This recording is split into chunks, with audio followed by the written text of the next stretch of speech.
этом видео вы узнаете о структурных изомерах алканов, что такое структурные изомеры, и научитесь приводить примеры изомеров.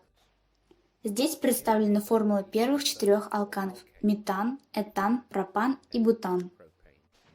А здесь структурная формула первых 3 алканов. Остановите видео и нарисуйте структурную формулу для бутана. Я надеюсь, что многие из вас нарисовали прямую цепочку примерно так. Несмотря на это, существует другой способ расстановки атомов. У него такая же молекулярная формула, но другая структурная формула. Эти два вида одной молекулы, С4H10, называются структурные изомеры. Самая длинная цепочка в этой молекуле – это 3 атома углерода, значит мы назовем его пропаном с метилгруппой, выходящей из второго или центрального углерода. Таким образом, его название 2-метилпропан.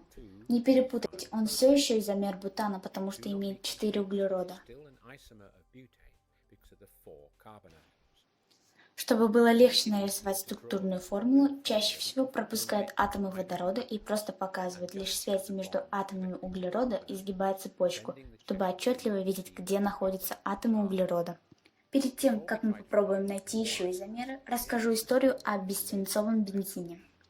Бензин для машин чаще всего состоит из С8H12.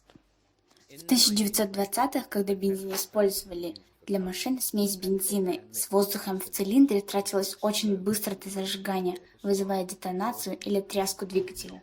Если использовать изомер октана, то бензин сжигался более плавно. Обратите внимание, здесь 8 атомов углерода, значит это изомер октана. Но какое у него официальное название?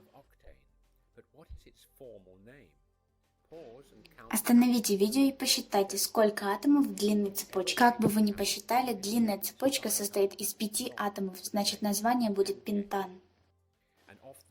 Также из третьего атома выходит этилгруппа и метилгруппа, значит его название будет. Остановите видео и подумайте.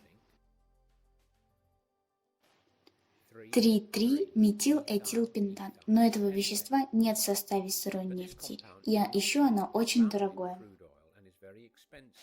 В 1923 ученые нашли вещество в свинце с почти такой же структурой, которое делает свою работу отлично. Это был тетраэтилсвинец.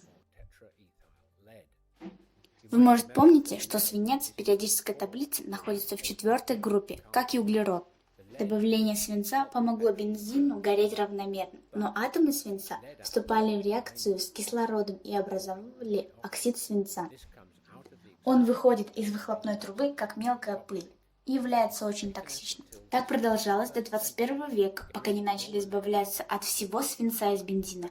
Но за эти 80 лет выхлопные газы из машин были по всему миру и даже были найдены во льдах Антарктиды.